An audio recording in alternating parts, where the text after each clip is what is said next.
And welcome to the show, Springfield's Talk 1041. My name is Nick Reed, and we are going to be out at Scramblers Fridays. We are every Friday. Custom shade window tinting powered by 3M Window Film. Always our Friday Roadshow sponsor. And we do have a Heroes Breakfast this Friday. So that means if you're a veteran, come on out. Free breakfast for you.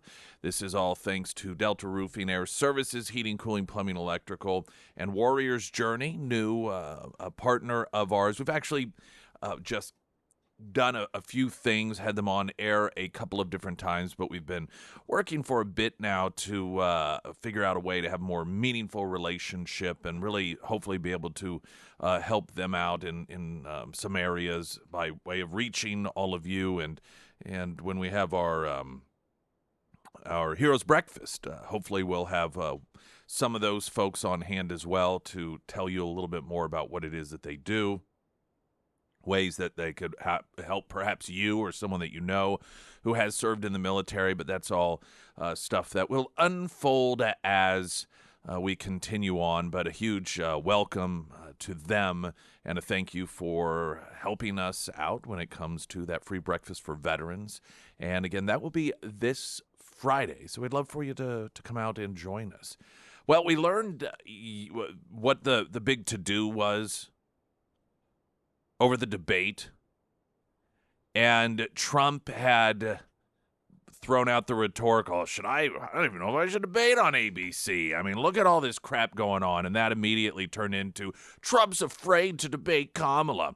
Well, it turns out, apparently, not that this is any huge surprise, that they're very worried, and after what has been, I think, over a week of debate prepping,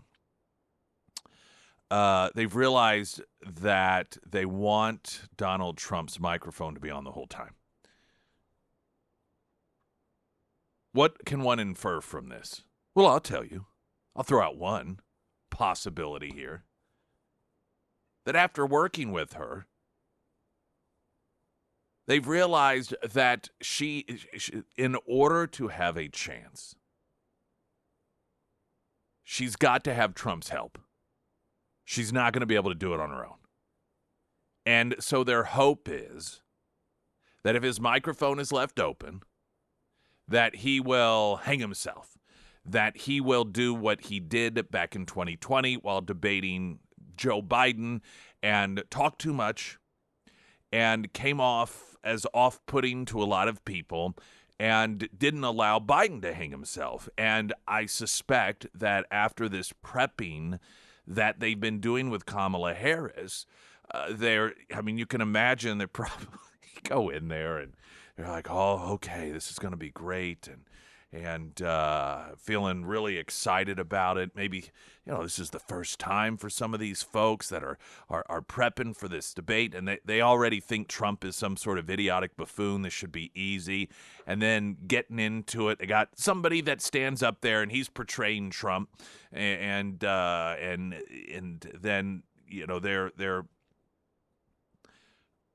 they're practicing under the rules that were agreed to. And that was mic off when you're not talking. These were the original agreements, see? And as time goes on, they probably began sort of cringing a little bit, cutting their eyes at one another, thinking, oh, this has got to get better. But it try to work with her a little. Oh, let's try this, Kamala. Well, how about, no, this, you're doing fantastic. This is great. I take just, at this point, it's just fine tuning if you could just change this one little thing. And so eventually they're huddling together and they're like, we're really going to have to see if we can get them to put Donald Trump's microphone on, because if Kamala is allowed without interruption, if what we've been seeing here during this debate prep is what we're dealing with, and this is not going to get any better, her only saving grace would be a Donald Trump whose mic is unmuted the entire time. And so they've tried to change the rules. Trump yesterday, as I suspected, when we talked about this yesterday morning, I suggested that the debate is going to go on. And Trump yesterday was somewhere being asked about it, and he's like, mic on, mic off. Listen, they're just wanting to change the rules, whatever. They want the mic on, fine, the mic will be on the whole time. What I would like to see happen, and I imagine many of you would as well, that they ultimately decide the microphones will stay on, which everyone is going to understand why that is. I mean, all of these anti-Trump people wanted that microphone turned off. This is how they constantly change the rules in order to try to rig it to their advantage. They believed that if Trump's microphone was off, that was somehow going to be a benefit. What is ironic about it is the fact that it was actually Trump supporters who believed that might be a good thing for Trump. But the anti-Trump people, they felt that that if he's not able to talk over Joe Biden, I think largely it was more about throwing Joe Biden off. If it had been 4 years ago, it would be different, but we've seen how confused Joe Biden gets, even just if somebody's throwing some sort of question at him that's not meant to stumble him. So I don't think it's that they necessarily felt that, Donald Trump was going to verbally outmaneuver him if the microphones were on, but it was just going to confuse Joe Biden, and people would see that confusion, so they wanted those microphones turned off. And it, of course, benefited Donald Trump to the point that the Democrats overthrew their own party's election in 50 states and got rid of Joe Biden. So now, of course, what do they want to do? They want to change the rules. They want to rig it. They already handpick the networks that are actively campaigning for them, and now they want to change the rules based off what happened last time so that things will be to their advantage. What I would like to see, I think what would be great, if they're like Trump campaign and say, yeah, fine, okay, whatever. Quit your whining. You can't handle a debate with my microphone turned off, then I'll have it turned on the whole time. And give them this sense of, okay, well, we can rely on Trump screwing this up. And then Trump keeps his mouth shut. Just keeps it shut, and then really throws her off with that. Just lets her word salad herself like it's the largest salad bar ever, and just let her fill that time, that 90 seconds she has, and just sit there, and just let her talk. That is what I think would be perfect, and perhaps it will be the way that it plays out. We shall see. Weather in a moment, continued hot weather. We're going to get the latest news now.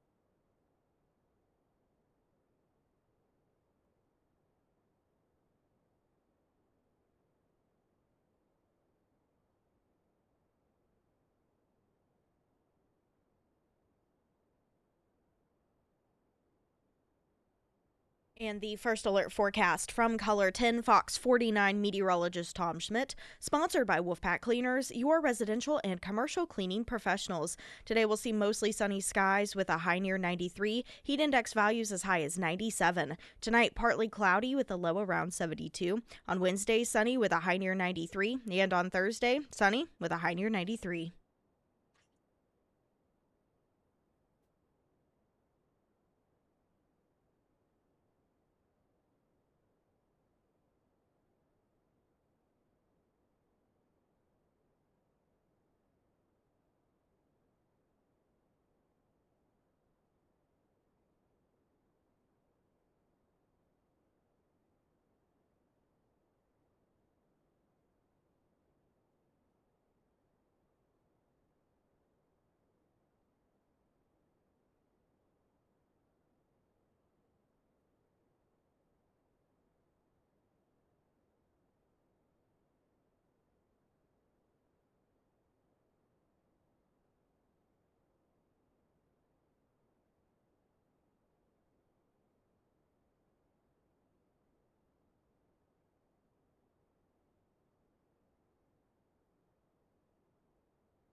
There is another reason that I believe the Harris campaign is trying to change the rules for this upcoming ABC debate, primarily apparently focused on now changing it from Donald Trump's microphone is off to his microphone is on. And it's very transparent that all of this is being done in order to help Kamala. They're trying to get the rules in order to help her, which that by itself, the fact that they are so transparently trying to change the rules in a way that everyone knows it's to help her, that just screams they have no confidence in her. No confidence in her whatsoever. I mean, that should tell us something. They believe that Donald Trump is, him interrupting her, talking over her, is probably going to be the best thing for her. And it's not simply because they worry about her talking without any sort of interference to distract from what she's trying to say. But there was one moment that they believe was a real shining moment for her in a debate, and that was whenever she was debating Vice President Pence. And she was talking and he was, disagreeing with her. And then I found it to be so cringy and off-putting. She's like, I'm talking, okay? And he just kind of stood there like, all right, this is sort of how debates work. You'd go back and forth, but I'm talking. Let me finish. In this very condescending way, and the left really liked that. They felt that was a real shining moment for her, particularly after she got demolished by Tulsi Gabbard, just eviscerated. Many people believe that was the beginning of the end of her hope of ever having any sort of national office until she got picked because of her skin color and sexual organs to be vice president. And, of course, here is where the Democrat Party is today. We'll talk about the Tulsi Gabbard thing. By the way, later, some audio of her endorsing Donald Trump. So that's also part of why it is that they want that microphone situation changed up. Whether it will work in their favor or not, I think largely that's going to be up to Donald Trump and how it is that he behaves. But what a sad thing that this is what they have to spend their time doing. First off, deciding which network to be on, and they picked the network that is probably the most pro-Kamala Harris network that is under lawsuit now because of straight-up blatant false claims about Donald Trump, falsely claiming that he was convicted of rape, which, of course, never happened, never even criminally charged with rape, let alone actually convicted of rape. And now the microphone situation is, not all Democrats are completely on board with Kamala still at this point, and they do it in this sort of passive-aggressive way. I think that there might be some buyer's remorse, not because they think that Kamala can't win. I believe that they think it is possible that she can win. But what happens if she does? Increasingly, some Democrats that are getting over the hysterics, the excitement, the propaganda from the media are beginning to evaluate what happens to the country if she does get elected president. And I think some of them are aware enough to recognize that things are not going to get better in this country. And will that doom them for a very long time?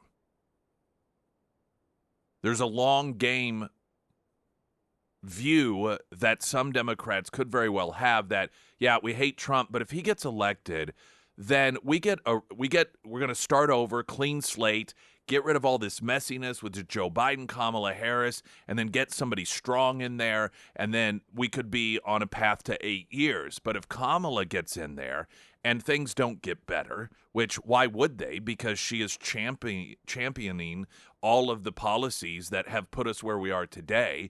And just in terms of world leaders, I suspect that they recognize the reality of how the rest of the world views her in terms of a complete lack of any sort of strength. And that the chaos that we're seeing in the world right now is only going to get worse because these world leaders are going to take advantage of the fact that there is we thought the Biden administration was weak when it came to terrorism and dictators. I imagine Kamala Harris, they're just chomping at the bit. This is why Iran has been trying to sabotage the Trump campaign. They desperately want a President Kamala. And what that will look like, I imagine that some more clear-headed Democrats are looking at a Kamala victory as 4 years that could lead to a very long-term no Democrat in power situation because of the increasingly disastrous results. Gavin Newsom, of course, I want to play some audio of him on a podcast. And you want to talk about passive-aggressive. Now, he's been playing this game all along, the support the nominee game. Everyone knows that he wants the presidency. Everyone knows that. Because destroying California wasn't quite enough for him, why not grab for that brass ring and destroy the entire country? He was asked on a podcast the last few days how he felt about the way that the nomination went down. There's an intangible. It's different. How are you feeling about the switch? I mean, the switch. Now we went through a very open process and a very inclusive process. It was bottom up. I don't know if you know that. Yes, that's what I've been told to say. Yes, it was the Blitz primary, I believe that's what they called it. It's a very, very fast blitz. It's a blink primary, so we call that. 30-minute convention. Yes. Between tweet. It's amazing how it happened. It's been amazing. All right, so you got Newsom there. It's like, oh, yeah, it was great. Very inclusive, very open. He's mocking it. He's mocking it as if he's a Republican, mocking it as if he's a conservative, a constitutionalist, this anointment, the overthrowing of Biden's election, the, quote, open bottom-up process in which no delegates were able to challenge in any way. There was no conversations with people back in the districts. He said, that's what I've been told to say. Oh, yeah. Yeah, I'll play it again. So now that you know the context of it to a larger degree, yeah, he goes, well, at least that's what I've been told to say. This is Gavin Newsom. There's an intangible. It's different. How are you feeling about the switch? I mean, the switch. Now we went through a very open process and a very inclusive process. It was bottom up. I don't know if you know that. Yes, that's what I've been told to say. Yes, it was the Blitz primary, I believe that's what they called it. It's a very, very fast blitz. It's a blink primary, so we call that. 30-minute convention. Yes. Between tweet. It's amazing how it happened. It's been amazing. The party of democracy.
Oh, I see. Well, the breaking news today. Breaking news. Facebook was pressured by the Biden administration to censor information going into the election. Well, What? by the deep state and the censorship of the Hunter Biden laptop. Yeah, it's just that's breaking news. Unbelievable. Zuckerberg admits Biden-Harris administration pressured Facebook to censor Americans. Why is it that these news outlets seem to be so late to the game? It's like after we all figured stuff out, we are all called conspiracy theorists. We're all blocked from talking about this stuff because we're told that we're spreading disinformation. And then a year later, they come along, or 2 years or 6 months, and it depends on the issue, of course. And they're like, break it. Like, we just learned this. No. It's the same way with COVID. Well, it's breaking news. We just discovered that apparently there was no science behind 6 feet between people somehow helping when it comes to COVID. Oh, really? Yeah, a lot of us have been saying that for a very long time, but we were told we were anti-science. See? Oh, did you see all of the COVID cases that are popping up? People that went to the DNC? Oh, yeah. Yeah, it's perfect. What is the story here? I mean, we'll get to the details later, but apparently just about everyone under the sun, Democrat convention surprise guest, COVID. That's the NBC News headline.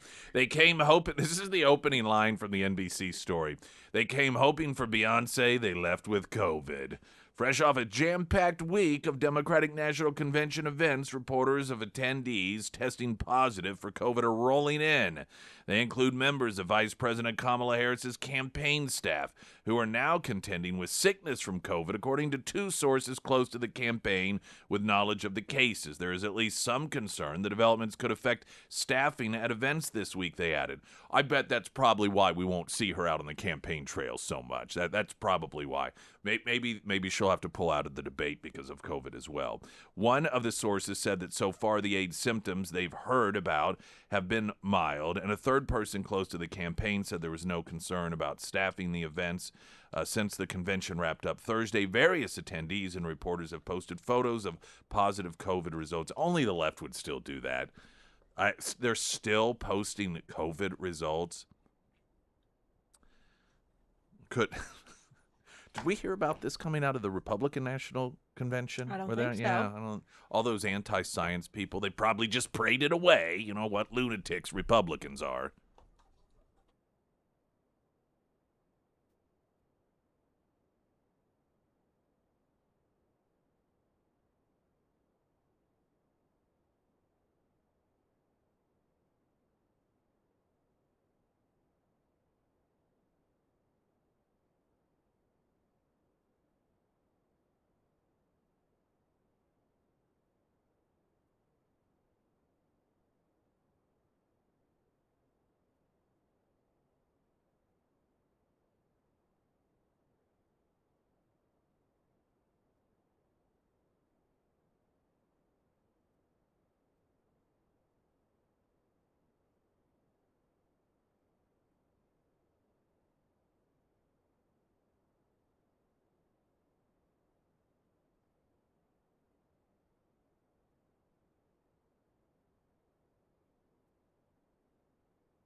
Springfield's Talk 1041, your first alert forecast from Color 10, Fox 49 meteorologist Tom Schmidt, sponsored by St. Clair the Ozarks Home Improvements. Today we'll see mostly sunny skies with a high near 93, heat index values as high as 97. Tonight, partly cloudy with a low around 72. For Wednesday and Thursday, sunny skies with a high near 93. Good news for democracy. Third-party candidate Jill Stein. Democrats have failed to kick her off the ballot in Wisconsin as Democrats across the country really on a large scale in the context of this presidential election, of course, attempted to kick Trump off a number of different ballots, failed to do so. Eventually, the Supreme Court unanimously told Democrats you can't just kick political opposition off the ballot. That's not the way that this works. And, didn't care for that, obviously. They've been attempting, in some instances successfully and others not successfully, to kick Cornel West off. They were working, of course, RFK Jr., kicking him successfully off some ballots. Jill Stein is one. Wisconsin, the Supreme Court there flat out refused to hear a challenge from Democrats, assuring that the Green Party candidate Jill Stein will remain on the ballot in the crucial swing state. David Strange, an employee of the Democrat National Committee, brought the challenge to have Stein removed from the Wisconsin ballot, but the Supreme Court simply stated Strange was not entitled to the relief he seeks. We determined that the petitioner is not entitled to the relief he seeks, the court said in an unsigned order without further explaining the reason. Strange argued that Stein could not be on the ballot in Wisconsin because the Green Party does not have any state office holders or legislative candidates authorized to nominate presidential electors per the Associated Press. And so, again, this is just something that in America today, the Democrat Party does. Much like we see totalitarian leadership, if you will, in some other countries. Iran is one that is famous for doing this, and that is essentially picking who the opposition is going to be. And they do that by way of picking off candidates that are on the ballot that pose a real challenge. And this is how they keep the elites in power. Not the only country, just an example. Of course, the United States has joined this prestigious club thanks to the Democrats. Meanwhile, multiple Democrat lawmakers are quietly telling allies worried about Vice President Kamala Harris's Soviet-style price control plan don't worry, it won't actually happen. This is according to a Politico report. After economists eviscerated Harris's Soviet-style plan to centrally administer price controls on food in her first policy-focused speech on August 16th, one anonymous Democrat told the outlet that it was a lofty goal. I honestly still don't know how that would work. Well, I could tell you how. She just does it. When it came to waving a magic wand and magically making millions of illegals dreamers, Obama just said, I'm just going to do it. That was after he acknowledged he did not have the constitutional authority to do it in a speech, saying we have a thing called the Constitution. Something like that has to be passed by Congress, has to be passed by the Senate, has to be passed by the House, then it comes to the White House, then I sign it. But then at some point he thought, I wonder what happens if I just do it. Supreme Court telling the Biden administration, you can't transfer people's loans to other people. You can't just pick a group of people randomly, a category of people who have, whether it's car loans or home loans or student loans, and say, hey, I'm going to make other people pay for your loans. Yay. They're like, you can't do that. You know what he did? I'll do it anyway. Who's going to stop me? And then he brags about it. Or he did when he was on the campaign trail. So while Democrats are out there telling Politico, I don't even know how that would happen. The votes probably wouldn't be there. What does that matter? Democrats have demonstrated that is irrelevant to them. It does not matter whether Congress actually passes the legislation. If they want some new law put into place, they just say it. Oh, but the Supreme Court, once the Supreme Court steps in and says you can't do that, they do it anyway. Again, transferring of loans to people who didn't take them out. Bragging about the fact. Supreme Court told me I couldn't do it. I showed them. I did it anyway. So don't feel any better about Democrats that tell Politico, hey, don't worry, she wouldn't be able to get it done anyway. It's just all talk. If she decides that she wants to just do it, sure she will. Who's going to stop her? The same people that have stopped Biden from absolving people of their student loans and transferring them to others, the same people who stopped Obama from waving a magic wand and making illegal people legal in this country. I don't remember that being stopped. This does show you, however, that even Democrats know, they recognize what a horrific idea this is, other than maybe the Bernie Sanders, well, and Kamala Harris and the people surrounding her. And furthermore, given that they are supposed to be representing people in their home districts, they know that overwhelmingly people do not want this to happen. They do not want bread lines. They don't want to stand in line for 4 hours to get bread only to find out that it's run out. We know what price controls do. We've seen it everywhere it's ever been tried. So for election purposes, as the left always does, they pretend that they're against these policies that are extremely damaging to their constituents. Once they get elected, however, of course, things change.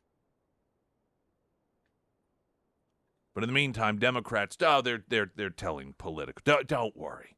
Don't worry. What Kamala says she's going to do, she won't actually do. Well, then what is she going to do? See, that's the follow-up question.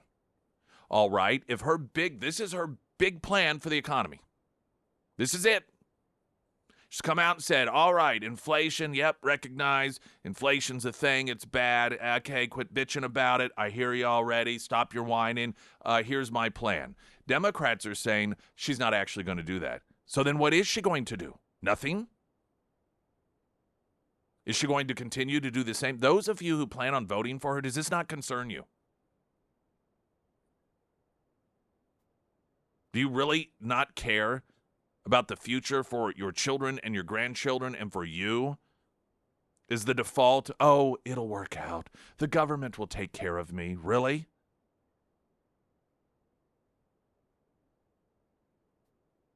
The fact that your own party is saying, don't worry, her plan's not really her plan.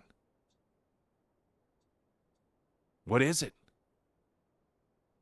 You think things are just going to magically get better? That's not how this works. You can only blame Donald Trump so long. Pyramid Roofing Company talk and text line 447 KSGF. I'm Nick Reed.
Speaking of, Democrats' official policy position is to blame someone else. And then when subsequent administrations come along, turn things around, make them better, take credit for it.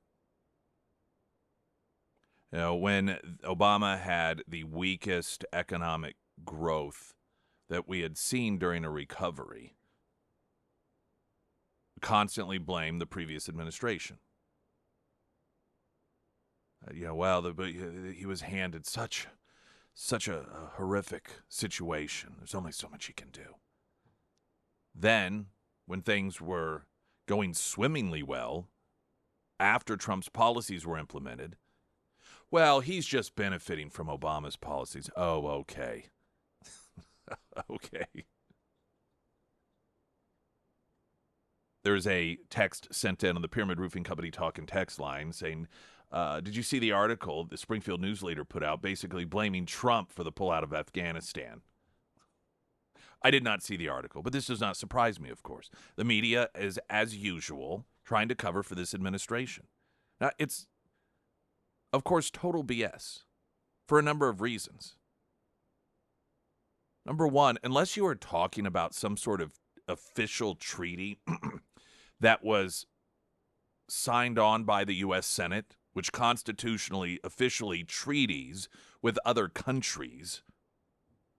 If you're talking about a legitimate government, there's a constitutional process in which the Senate has to vote on it, though that, since the Obama era, is something that gets ignored as well.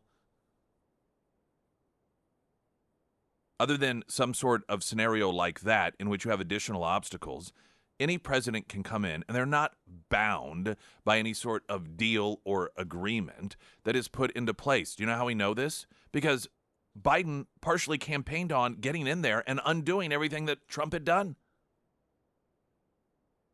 He signed like over 100 executive orders undoing things that Trump had done. Keystone Pipeline being one of them. Border wall building being another one.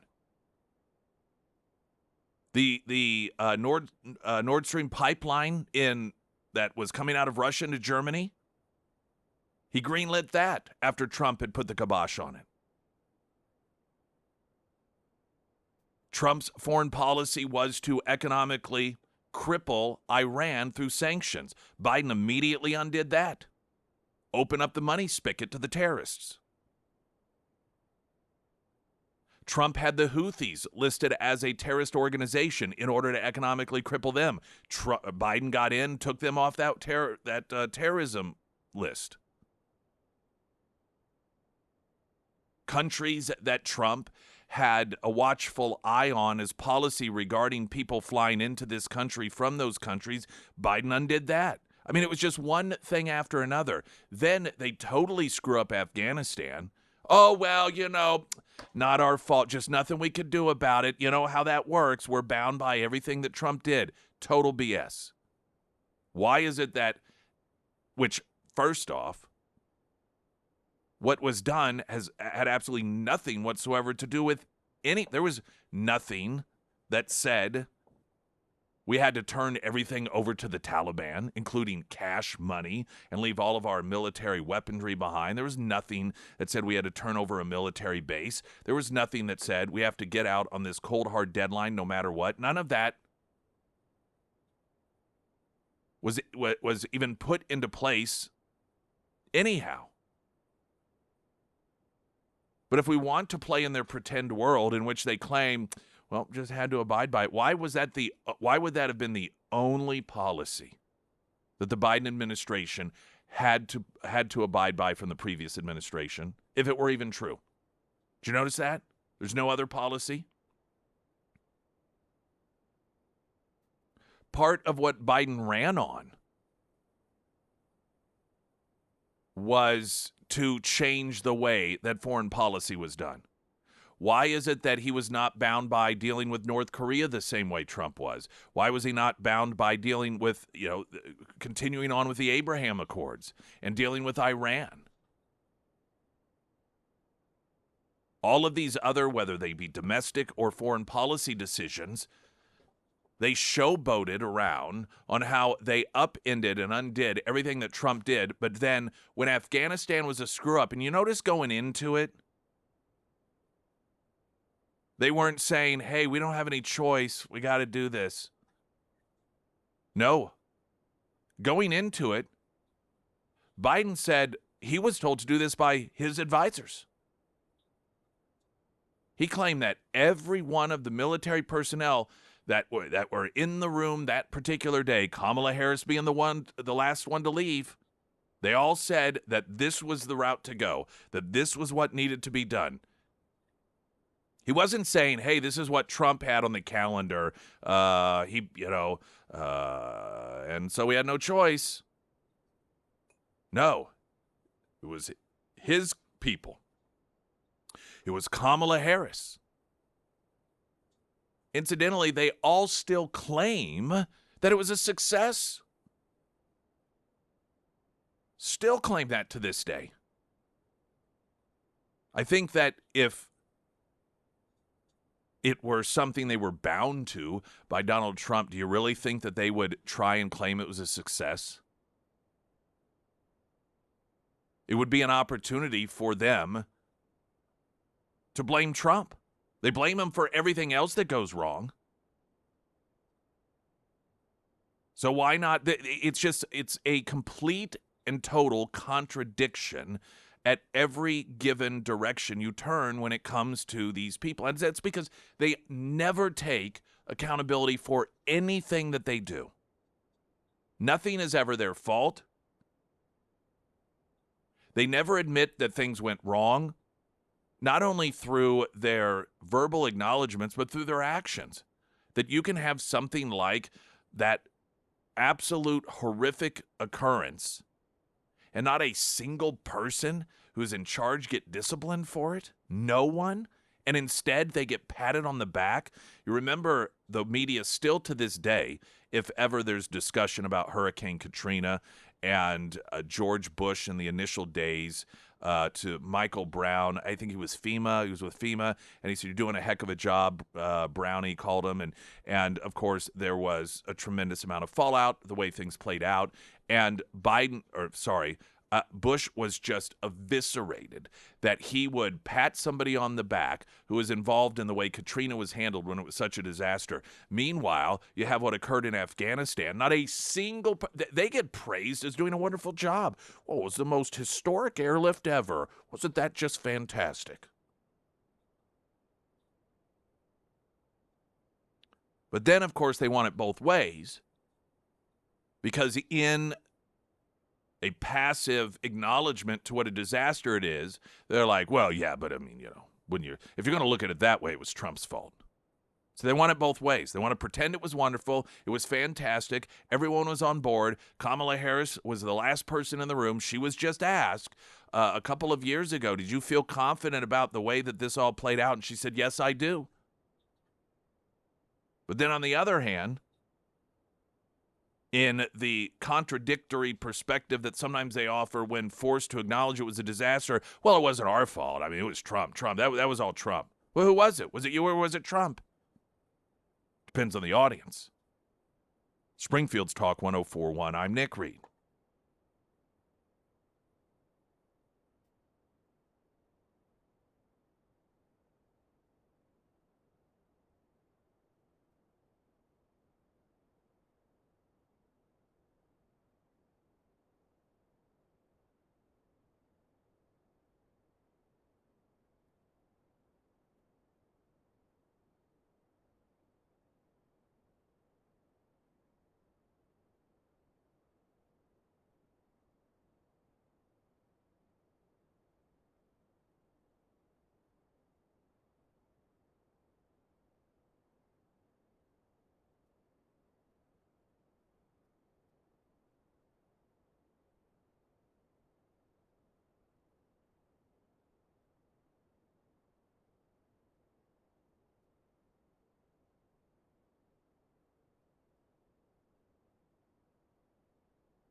Sarah Myers, everyone. Thank you, the Pyramid Roofing Company. I know it definitely doesn't feel like it this week, but fall will be here soon, so right now is time to take care of all of those home repair needs.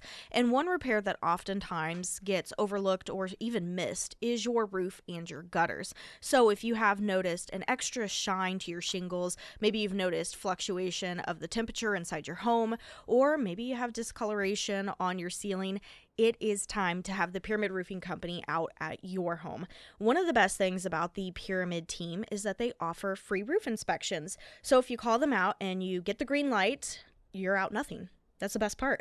But if it is time for a roof repair, gutter replacement, or maybe it is time to get that whole new roof, the Pyramid Roofing Company, they will make that process as simple as possible. Now, to schedule that free roof inspection, go ahead and give Josh and his team a call today. You can find all of that contact information for the Pyramid Roofing Company under the Sarah's Endorsements tab at ksgf.com. Regarding the humiliation of the Afghanistan withdrawal and the giving the Taliban a country and all the military assets they could possibly ever dream of. On the Pyramid Roofing Company talk and text line, you got it wrong, Nick. The Afghanistan withdrawal was a success for the terrorists. Yeah, and that is a common theme with this administration. Major policies benefit the bad guys. Energy in Europe, Nord Stream pipeline benefited Putin. Funding of Iran benefited Iran and the terrorist. The pullout of Afghanistan, the way it was done, huge boom to the terrorists, to the Taliban. Our border policy, massive boom to not only the communist Chinese with the selling and production of fentanyl, but to human traffickers and those who sell children into sex slavery and the drug cartels. These are the people who have won under this administration.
I love this review from Christopher regarding Emily Johnson, House Theory Realty. We highly recommend Emily, House Theory Realty, for any of your home buying or selling needs. She did a fantastic job in helping us relocate from the West Coast to find our new home in Branson. With relocating and taking on a new position, plus a crazy schedule, my wife being on the West Coast and coming out for quick in and out trips, adding very specific must-haves for our new home, Emily made the whole process extremely easy and a pleasure. Thank you for everything you did. We are very happy in our new home. And imagine how grateful they are to the person that they clearly must know in this area that said, hey, here's who you need to use, Emily Johnson, House Theory Realty, because it can be an unpleasant experience, even if you're moving across town. But to be moving from out of state and to have that sort of chaos and those difficult additional burdens of finding a new home, it can make it so horrific. Then a lot of times what you end up doing, you got to find a rental first, you move into it. And I don't know about you, I hate moving. I just hate it. And so then it becomes 2 moves instead of 1. Emily Johnson, House Theory Realty. You can read the reviews and just see what a tremendous job that she does. You can find her at ksgf.com under Nick's endorsements. There was, some networks didn't mention it quite as much as others, but the 3 years since the bombing at Abbey Gate that killed 13 Americans. An aspect of this that is still, it's just remarkable to me, looking at the political implications, that the administration still refuses to even say any of their names 3 years later. You almost wonder if there's a stubbornness, like, how dare you blame us? We're not going to dignify accusations that this is on us by saying the names of those who sacrificed their lives for this country. There's certain things that are just obvious from a political perspective. You take out, let's say that whatever the reason, they refuse to acknowledge these deaths. I mean, let's not forget Biden claimed that no one had even died. He's the first president in how long that no service members have died in other countries while serving their country. Afghanistan obviously being the clear example, though there have been additional deaths as well in the Middle East.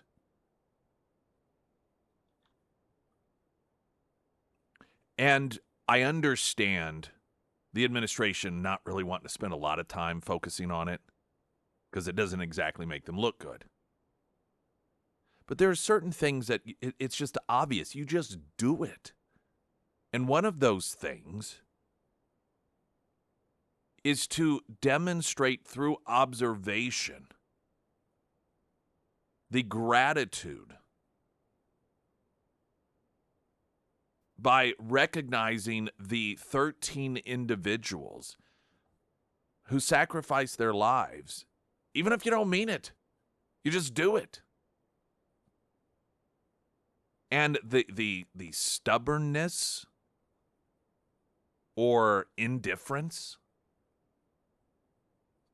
I'm not sure. The defenders of this administration, regardless of what they do, haven't really put any sort of description on it as to why. They just don't talk about it. They don't acknowledge it.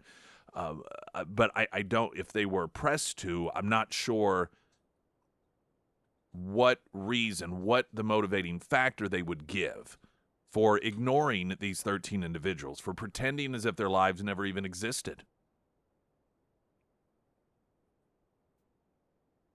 It's just such a remarkably obtuse and cold-hearted thing, and it clearly is deliberate.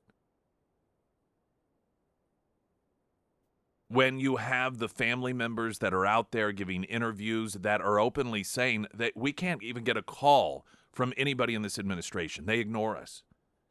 These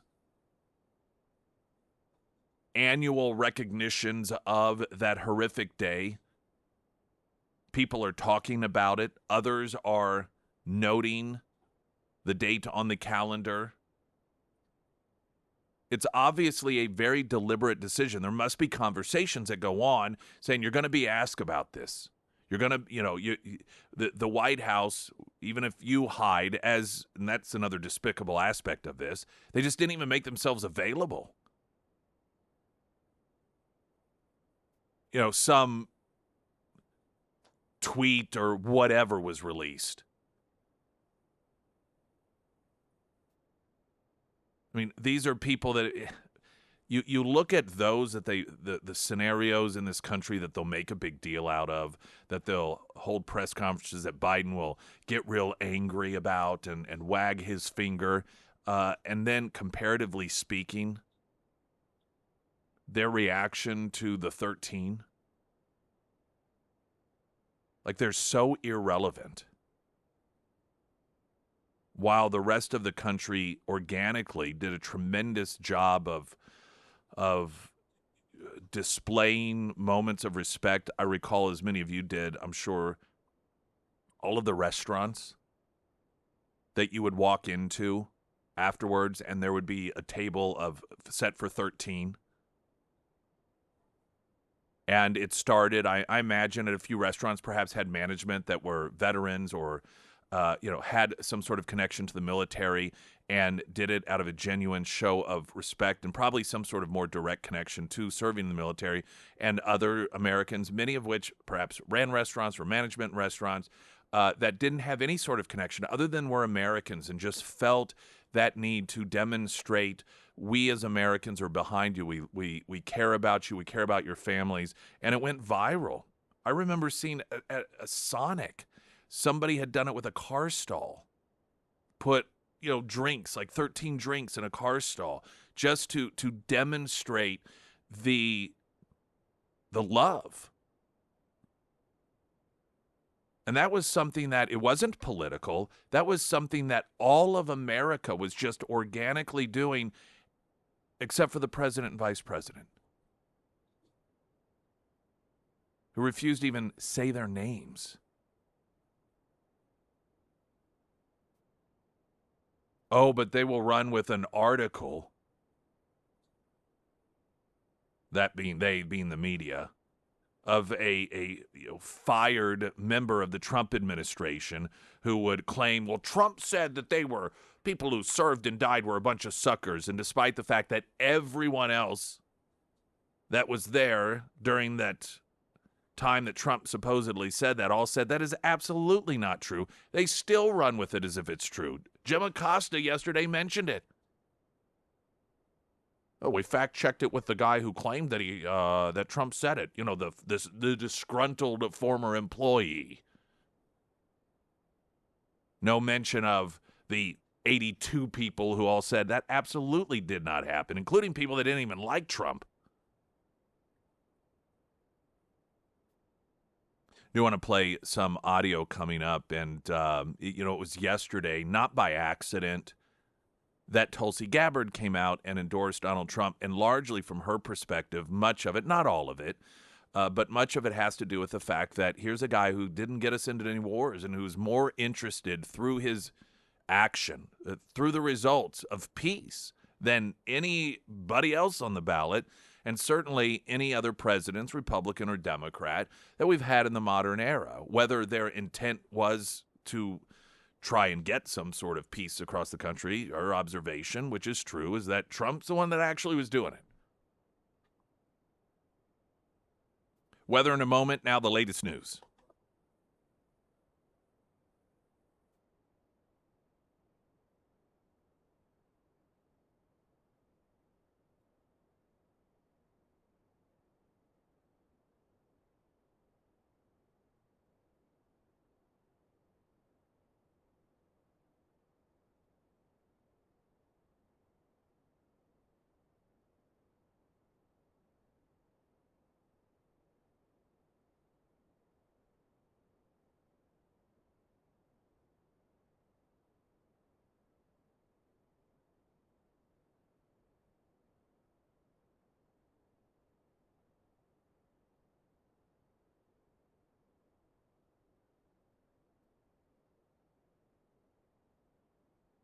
And the first alert forecast from Color 10 Fox 49 meteorologist Tom Schmidt, sponsored by Wolfpack Cleaners, your residential and commercial cleaning professionals. Today we'll have mostly sunny skies with a high near 93, heat index values reaching as high as 97. Tonight partly cloudy with a low around 72, and for Wednesday and Thursday, sunny with a high near 93.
Streaming live, KSGF.com. We do have a Heroes Breakfast Friday. Air Services, Heating, Cooling, Plumbing, Electrical, Delta Roofing, and our new partner, Warrior's Journey, all providing free breakfast along with scramblers to veterans, Friday 6A to 9A. Wanted to play some audio. One of these bits of audio, this was a video that was put out, and it's only a segment of about a 6-minute video, and it is a video that is a collection montage, I suppose, if you will, of those who lost loved ones at Abbey Gate. And, talking, some of the videos talking about their loved ones. And then there is a point in which they are talking about the experience of being there whenever their loved ones came back home. They had all the families within this large room. The president showed up, and that was, it wasn't what I was expecting. You know, this guy's sitting across from me on that tarmac, and he keeps looking at his watch. Biden did not want to be there. I don't know what he wanted to do, but he did not want to be there. He looked at his watch multiple times. I saw it 3 times. He didn't say anything about Riley. And to this day, he has yet to say those 13 kids' names. And that makes me so upset because those kids were serving their country. Those kids, they were giving their life for this country. And I always said they were thinking that their commander-in-chief was going to have their back. because they were fighting for this country, and that didn't happen. The administration, the White House, our president has never once mentioned their names, not one of them. Honestly, I don't feel like Joe Biden cared. He just had no empathy for us at all. That is the partial segment of the overall video, which will get posted if you want to watch it and hear what these family members had to say. We'll have it at KSGF.com under must-read headlines. People who hate Trump, they hear that, and then they will immediately Google to try to find things that indicate Donald Trump hates the military. Oh, and they'll find articles. And those articles are filled with anonymous sources or some disgruntled employee that is contradicted by every other person under the sun, including people who don't like Donald Trump.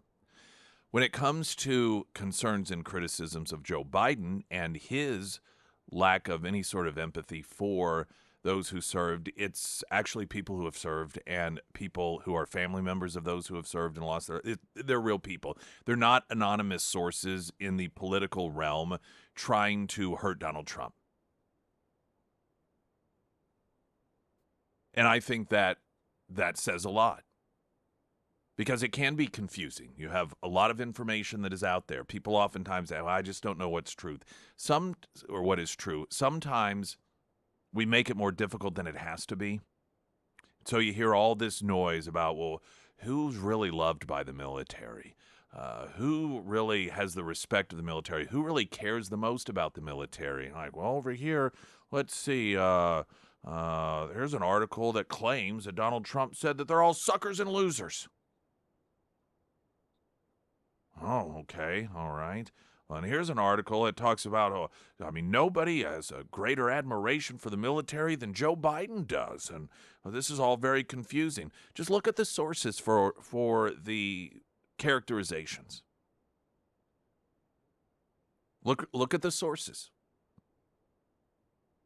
And sometimes that's all you need to know. When you have, on one side, anonymous political sources or disgruntled political people in general, and the other side you have people who have served and families of those who have served. Generally speaking, if you have two separate narratives going on, you're probably going to have a safe bet relying on the words of those who aren't the politicians, but instead had real-life experiences in dealing with the way that these two separate men have behaved in the context of the military. And yesterday, I think, was just another example. Donald Trump meeting with the families, which he's done numerous times. Biden still refuses to. And Biden on vacation. Harris hiding away. They released some statement. Not worth their time. The reaction, of course, is Donald Trump, he's politicizing this. Well, we're going to take a break, and then I've got a question then regarding that accusation from the left. That Donald Trump, this is just politicizing it. Okay, well, we'll talk about that next.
Gemma Cost, CNN having a conversation with some Democrat from Colorado referencing the laying of the wreaths with family members by Donald Trump at Arlington Cemetery. And characterizing it as Trump politicizing the issue. How is that politicizing the issue? How? The only way that any issue, whatever it is, falls within the political realm is if you have a different approach by different people, right? That's really and even then, arguably, it isn't political, depending on why you're doing it and so forth. The only reason that this could even be potentially considered political is because the approach of the Biden administration is the opposite of the Trump administration, and that is that they're absent. If the Biden administration, Harris obviously a part of that, had stepped up and done the honorable thing, if they even acknowledged that these individuals sacrificed their lives, if they reached out to the parents, if they were the ones that thought ahead of time on this day of remembrance to meet with the families, to go to Arlington, that there would be no political component to this at all, even if Trump was part of it, because everyone would be on the same page. What, Trump is supposed to dismiss the family members just because Biden and Harris did? Because Biden claims that no soldiers lost their lives in Afghanistan, because they refuse still to this day to even say their names, Trump is supposed to do the same thing? That's not leadership. Leadership is doing what's right, regardless of what other people do.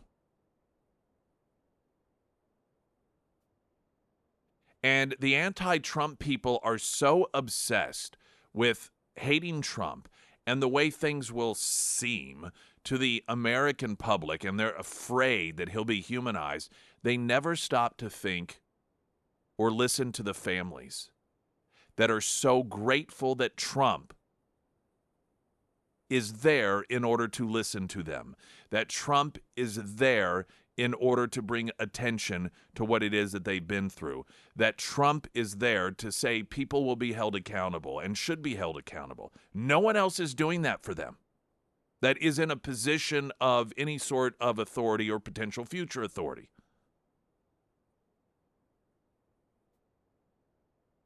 If human beings could set aside their hatred long enough to just look at the victims, should the victims really be left out in total and complete isolation simply because we don't want Trump to get any sort of attention and to look humanized?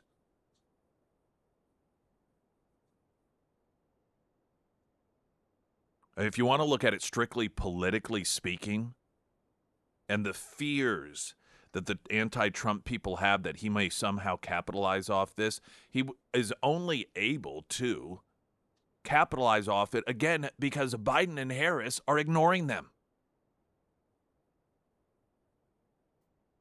If these people were not just continually, over a 3-year period, dismissed as totally irrelevant,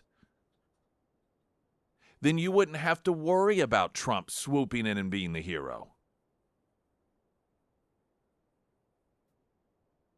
All of your anger, your seething white-hot rage at Donald Trump stepping up and acting as the commander-in-chief should be acting here for these family members that are still grieving to this day, you need to put all that anger and blame on Biden-Harris, because they created this vacuum. Still 3 years later. Won't even meet with them or say their names. A traffic update. I'm Nick Reed.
Springfield's Talk 1041, your first alert forecast from Color 10, Fox 49 meteorologist Tom Schmidt, sponsored by St. Clair the Ozarks Home Improvements. Today we'll see mostly sunny skies with a high near 93, heat index values as high as 97. Tonight, partly cloudy with a low around 72. For Wednesday and Thursday, sunny with a high near 93.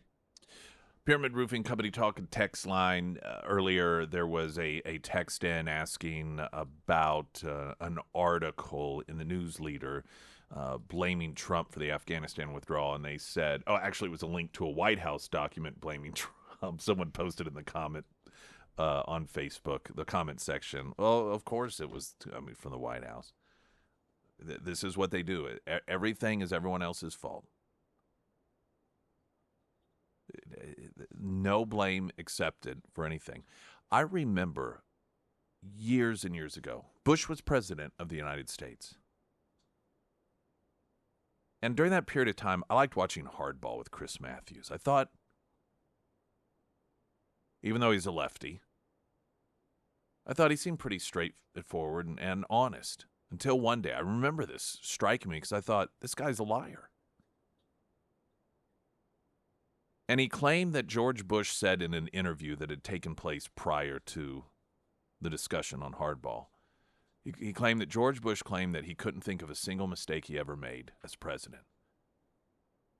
Now, the interview he was referencing, George Bush was asked what he felt his biggest mistake that he made so far as president. And Bush's answer was, as he thought about it, he was like, my biggest one? I don't know. He said, I'm sure I've made lots of mistakes, but I'd have to really think about it to think what the biggest one was.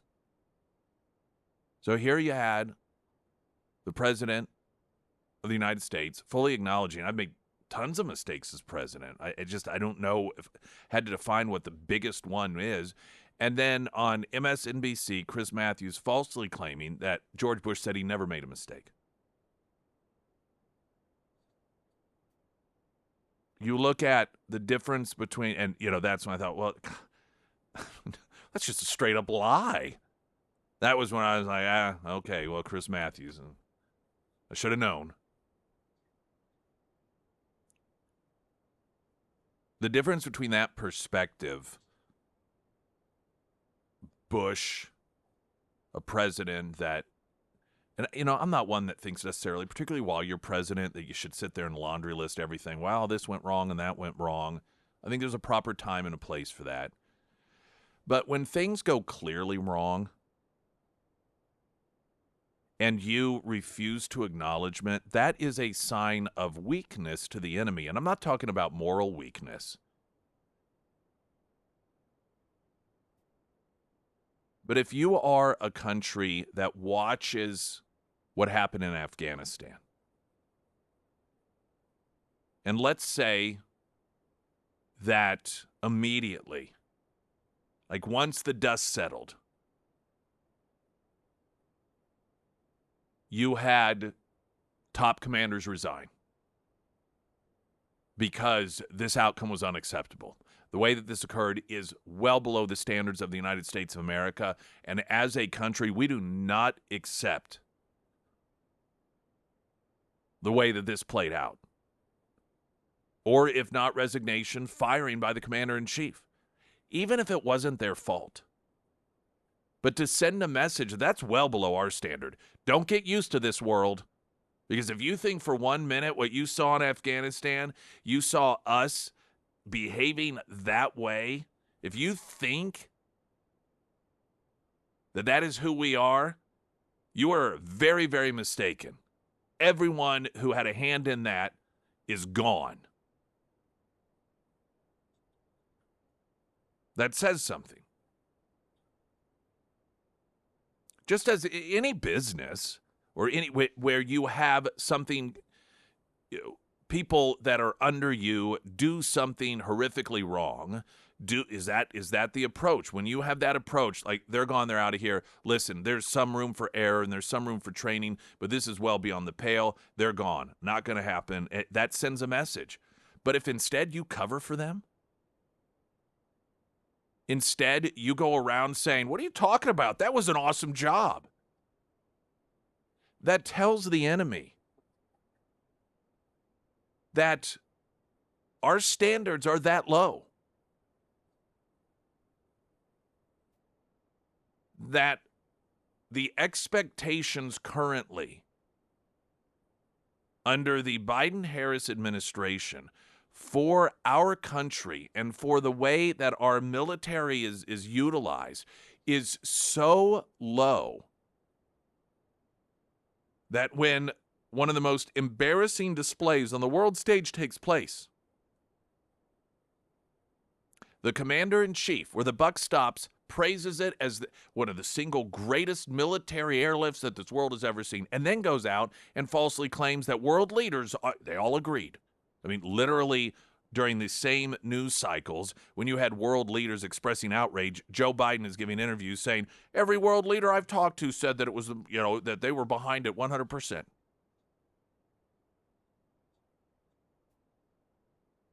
You even had, whether it's Austin or any of the others involved, testifying before Congress like, yeah, we told them that we probably shouldn't do it this way. Biden out there claiming, no, they didn't. They told me that I was just doing what they told me to do. Completely contradicting one another, yet they all pat each other on the back. No, full confidence, full confidence.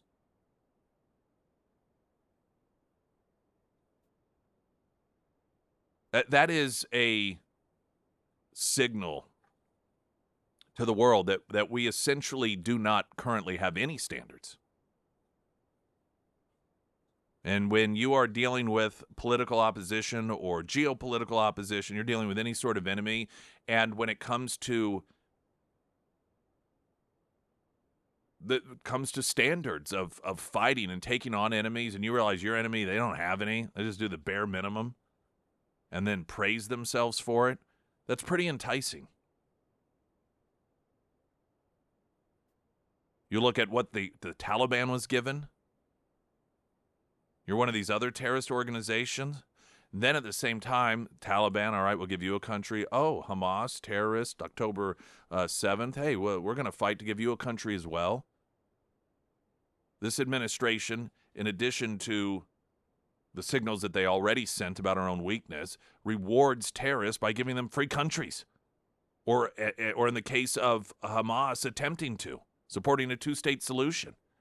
Hey, you want a free country? You want the United States to give you billions of dollars? You want fun? You want to just carry out some of the most horrific terrorist attacks? You think about this administration's reaction to the people who carried out 9/11, turned over a country to them, and then the people who carried out October 7th, and that is fight in order to give them a country as well. The two single greatest terrorist attacks that have ever occurred in our lifetimes. And this administration's reaction is to reward them with a country. Successfully, the Taliban still working on giving the folks of Hamas their own country. It's mind-boggling. The level of reward this administration will hand out to people that are flat out evil.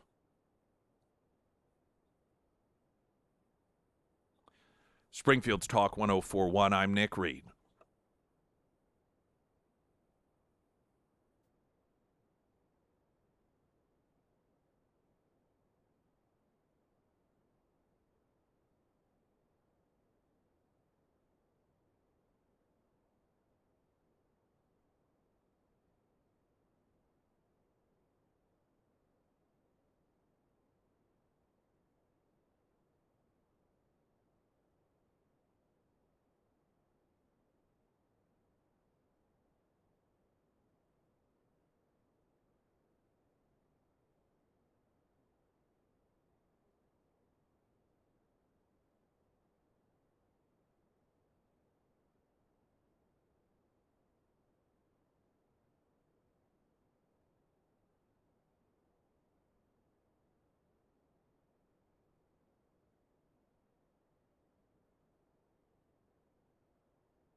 A portion of Tulsi Gabbard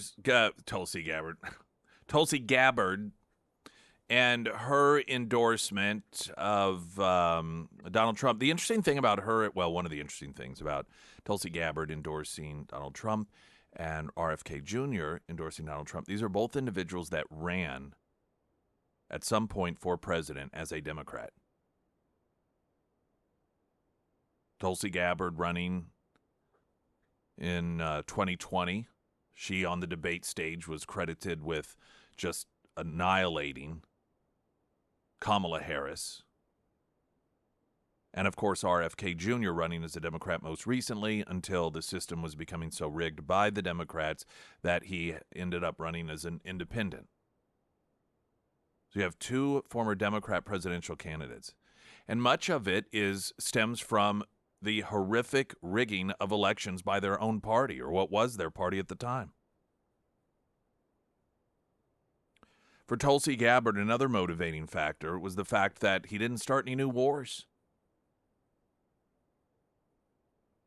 He actually saw that it wasn't useful for the world for us to be in these conflicts.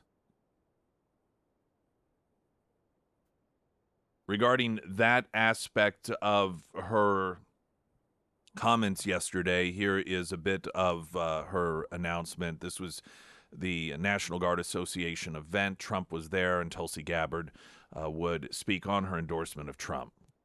So I mean what I say when I share with you that I know that President Trump understands the grave responsibility that a president and commander-in-chief bears for every single one of our lives.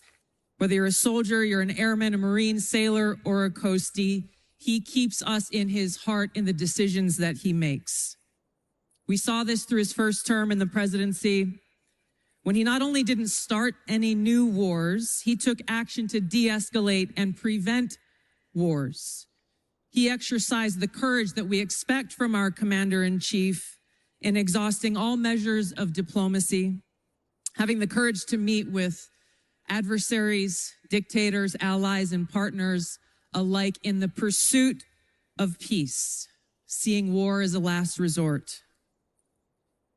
The truth is, as we head towards our decision as a country in November, the same cannot be said about Kamala Harris. In fact, the opposite is true, and we're living through this reality today as this administration has us facing multiple wars on multiple fronts and regions around the world, and closer to the brink of nuclear war than we ever have been before.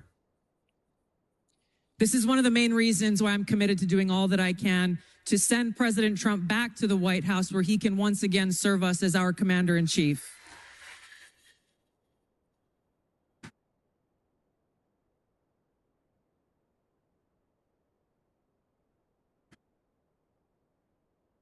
Because I am confident that his first task will be to do the work to walk us back from the brink of war. We cannot be prosperous unless we are at peace. And we can't live free as long as we have a government that is retaliating against its political opponents and undermining our civil liberties, weaponizing our very institutions against those they deem as a threat. Kamala Harris has done this over the last 3.5 years. She won't hesitate to continue that if she is elected as president. President Trump has been their first and foremost target in this because they don't want us as voters to even have the option to vote for him. I've been their most recent target, added to a secret domestic terror watch list after exposing the truth about what kind of dangers we would face if Kamala Harris is elected as president. We as Americans must stand together to reject this anti-freedom culture of political retaliation and abuse of power. We can't allow our country to be destroyed by politicians who will put their own power ahead of the interests of the American people, our freedom, and our future.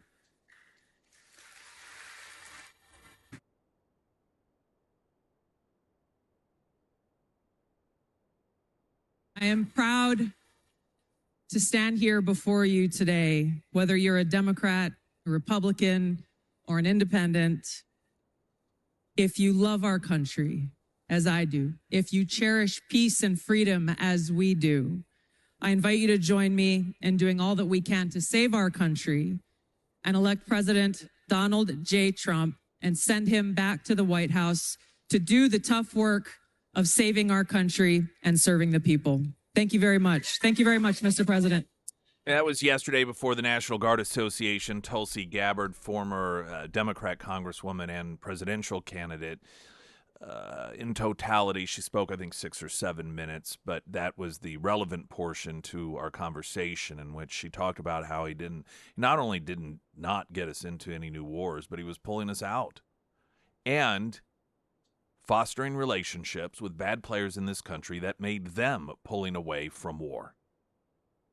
North Korea is a great example. Putin, who began his invasion of Ukraine during the Obama years, stopped when Trump was president and then resumed once Biden became president. Of course, we've seen the situation with Iran.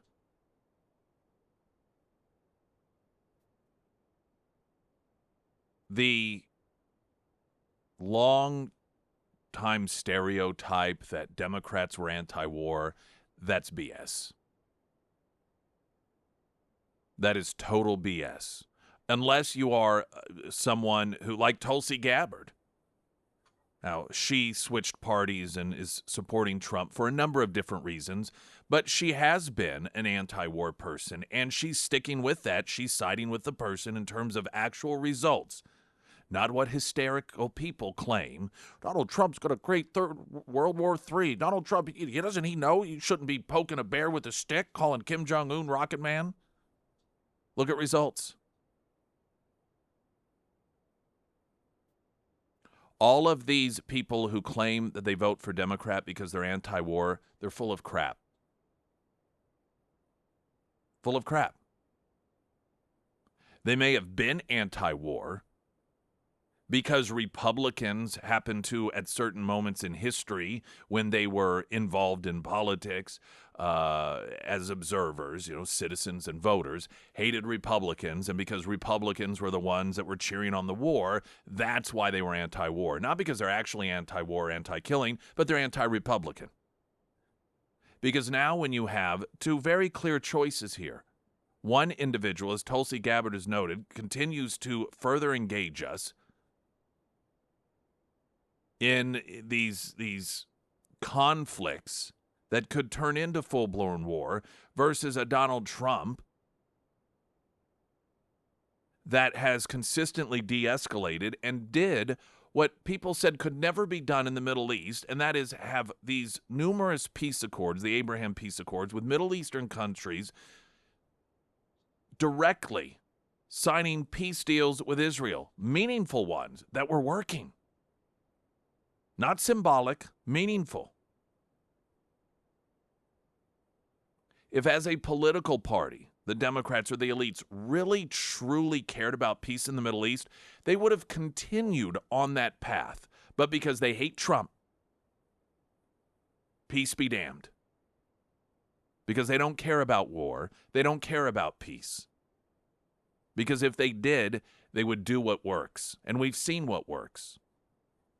And anyone who claims that they vote based off of whomever it is that they feel is going to create a safer world, if you truly, genuinely mean that, then Donald Trump is your choice based off of results. And that's largely what Tulsi Gabbard is arguing there. Springfield's Talk 104.1, I'm Nick Reed.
Pyramid Roofing Company talk and text line. Dementia Joe and Cackling Kamala have given billions to Iran, a leading global funder of terrorism around the globe as well.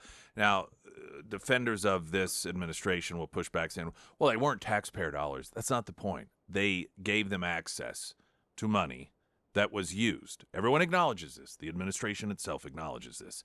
That was used to fund October 7th.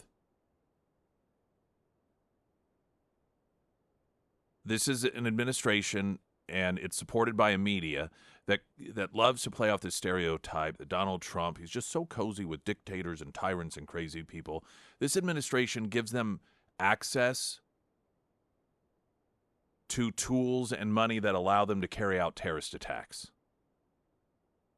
You know, when Donald Trump pats him on the back or says something nice about him, it's in order to get something out of them that is beneficial for the United States and world peace, not to help them fund terrorist attacks, as we've seen with the Biden administration.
If you got an RV, you understand the importance of keeping that thing up to date when it comes to maintenance. It's an expense. The thing about expenses with a lot of things, be it your home or your home away from home on wheels, that being an RV, if you don't take care of expenses on a routine schedule, then it becomes more expensive down the road. That's just how it is. It's kind of like your body. I don't know, if you constantly take care of it, odds are you're going to be better off longer down the road, as opposed to having chronic issues and problems and so forth. It's important, and you put a lot of money into it. Maybe you're still making payments on it. Wilder RV, full spectrum of repairs. In anything and everything, whether it's a roof, got a little bit of a leak going on, screen door needs a fixing,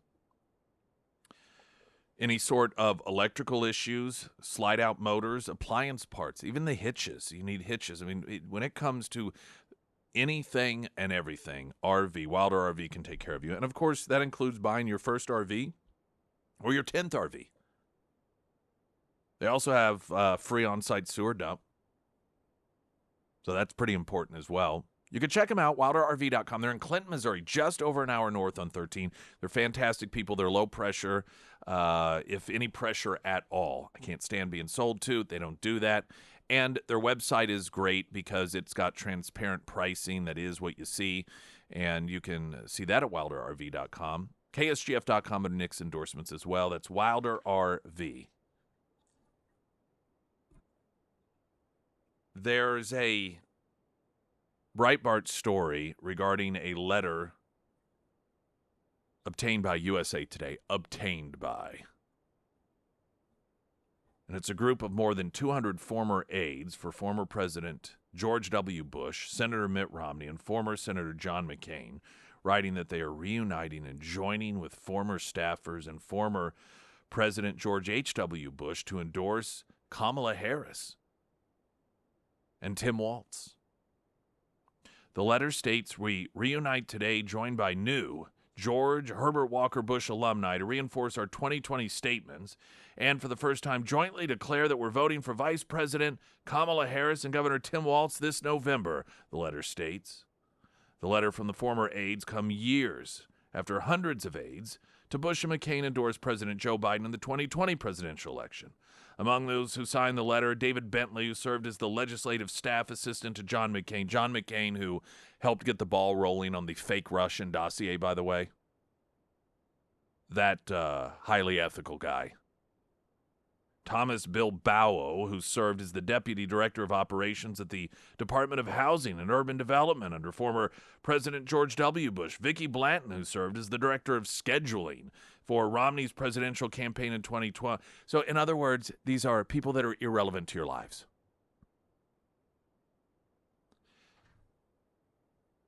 Now, number one, they talk about 200 people. You know how many people, when you're talking about 2 presidential administrations and then 2 U.S. senators, not to mention Mitt Romney, who was governor, how many, quote, aides? I mean, you're talking in terms of people that work in their proximity, thousands and thousands and thousands of people over the years. So 200 sounds bigger than it is. These are pro-government bureaucrats. Now, I know this is supposed to really feel like a sting to Trump supporters. That's why it's put out there. Even all these Republicans. I think that this is good because it further demonstrates a couple of things. One, the evolution of the Republican Party that still has yet to be decided, but there is a struggle that has been going on regarding who controls the party, at least in the context of the presidential nomination process. And thus far, the people have taken over and they continue to win. And the proof of that is this. You see, generally speaking, the citizens in the political party or in the Republican Party that felt disenfranchised because it was the same type of candidates over and over again that would lose and that would want to compromise principles. And the Republican voter was told, if you don't like it, take a hike. Jump ship. Leave. The fact that the people who have always been in charge are the ones who are leaving, that's good news. This indicates that at least when it comes to the all-important decision as to whom it is that's going to essentially lead the Republican Party as a presidential candidate and hopefully president of the United States, that it's the voters who are choosing. It's the people. It's the grassroots who are choosing. And it's becoming so evident, and the elites are losing their grasp. This is why they're leaving. This is why they stomp their feet and refuse to go to the Republican National Convention, the Paul Ryans of the world. This is why all of these establishment people who have long been good GOPers are saying that they would rather have an open border, high tax, pro-abortion until birth administration in office than someone that the voters chose.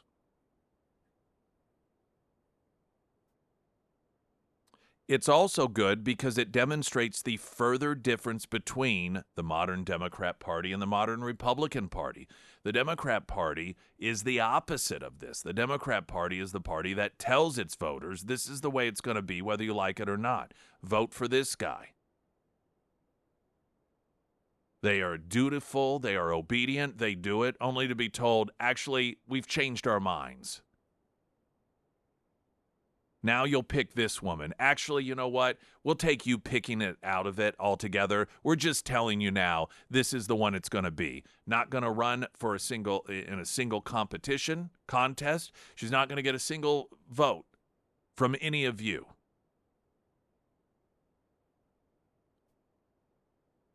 In the process of deciding the candidate, and for each party, hopefully the President of the United States, you could not have a more clear and stark difference. The Republican, it's the voters. For the Democrats, it's the elite donors. And the fact that you have hundreds of these good old GOPers that have been in the Bush administration, that have been in the Romney, camp, and the McCain folks, that they're saying, we're out of here, we no longer recognize this place. Good. This should not be viewed by grassroots folks or Trump supporters as bad. This should be viewed as a step in the right direction of eventually and hopefully the people completely taking the party 100%, not just when it comes to the process of selecting a Democrat, selecting the presidency and the candidate for the nomination, but hopefully just getting them out altogether, getting the elites out.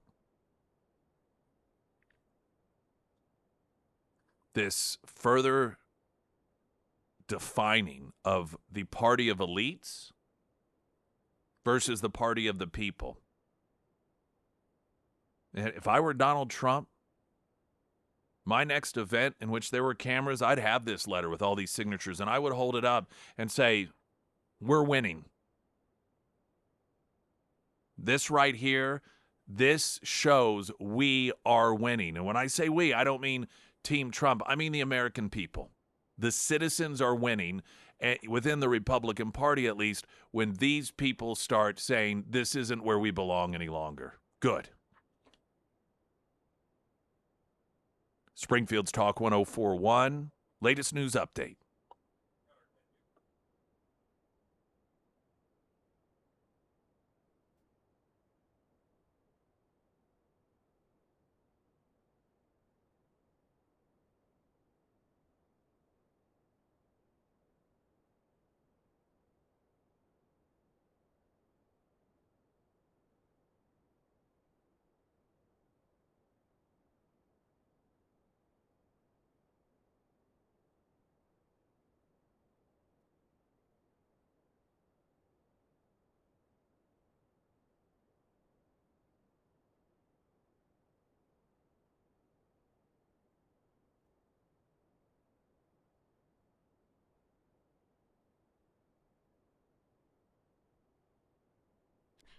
And the first alert forecast from Color 10 Fox 49 meteorologist Tom Schmidt, sponsored by St. Clair the Ozarks Home Improvements. Today we'll see mostly sunny skies with a high near 93, heat index values as high as 97. Tonight partly cloudy with a low around 72. For your Wednesday and Thursday, sunny with a high near 93.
A1 Custom Car Care, all of your car care needs pre-purchase inspection. This is a big one, very important. Do not purchase a pre-owned vehicle without first taking it to A1 Custom Car Care for this pre-purchase inspection. They get in there real deep. They take things apart. They see things that Carfax is not going to tell you. And this is for any vehicle, any pre-owned vehicle, even if you're buying it off a reputable lot. They don't go through that. We live in an as-is state where, you purchase and you'll see it stickered on cars oftentimes, say as-is. And that's because, they recognize that they don't have the time or the resources and oftentimes the desire to spend the hours going through a vehicle in order to find out if there are any potential problems that are going to arise. So last time I found a truck that I liked, and I drove it to the Republic location, and they went through and they said, you got a couple normal wear and tear things. I'd go ahead and take care of this. This one, you probably have a year or two and so forth, and did the math on it and seemed worth it. And so then I had that peace of mind. I had that stuff done right away, and it saved me because the previous vehicle I did that with, which was from somewhere else, they went through and they're like, here's what you're dealing with here. And it's kind of a lot. And I saved myself. You can too with that pre-purchase inspection, A1 Custom Car Care. Trump put out a new epic ad. This is, I noticed these Kamala ads, whether it's the Trump campaign, the RNC, or just supporters of the Trump campaign, virtually all of them, it's just Kamala Harris herself. I mean, it's her own words, which says a lot. And this is a side-by-side, the visuals. It's a 30-second ad, which makes me think maybe it's going to run on actual television purchasing ad time. And you're going to hear audio, and the audio is Kamala saying one thing regarding the economy, and then, of course, the other. And she's highlighting the problems in one clip, and then the next clip is her saying Bidenomics is awesome.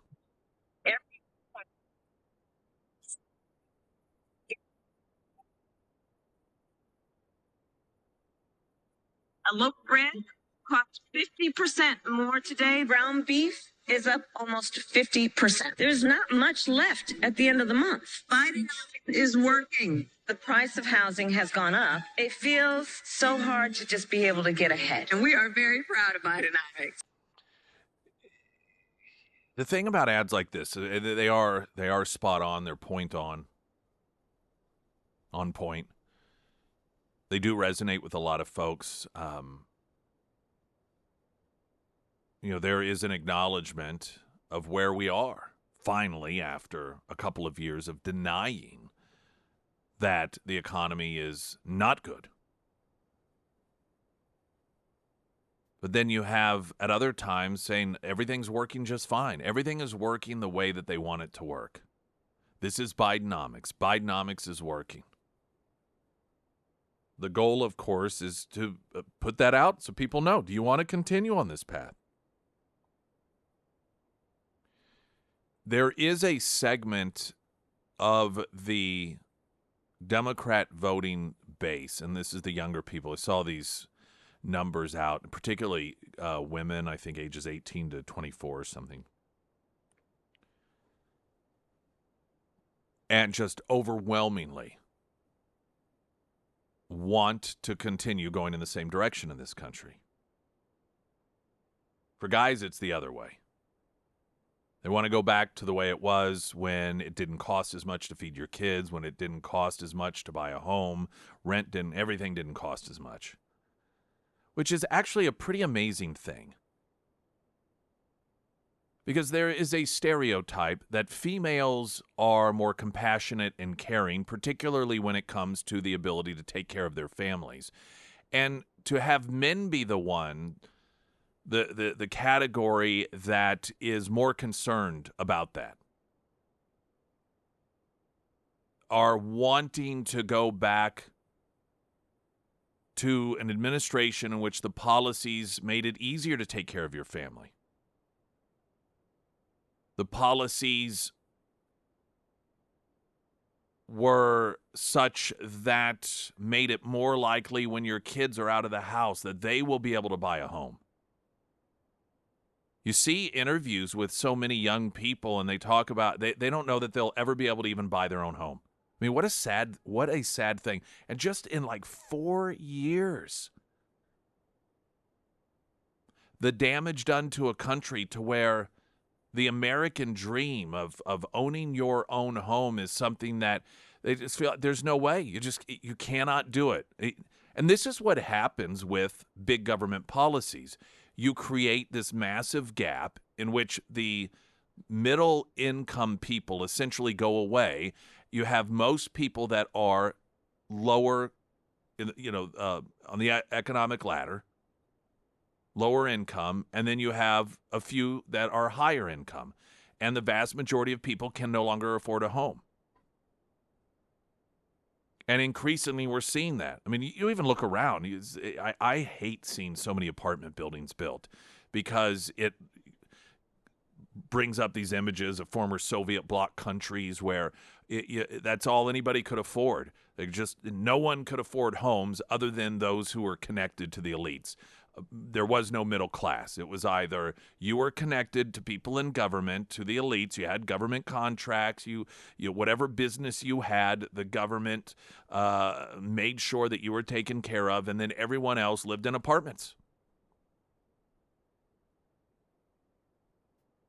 And the fact that men are the demographic that want to get us back to where you are able to better take care of your children and your children do have a better future. And it's women that seem disconnected from that, when women are supposed to be the nurturing ones. We hear so much about how women, they care so much about their kids. Those are the issues that matter to them. Well, apparently, being able to kill them is much more important than the children being able to have a good quality of life if they're not killed.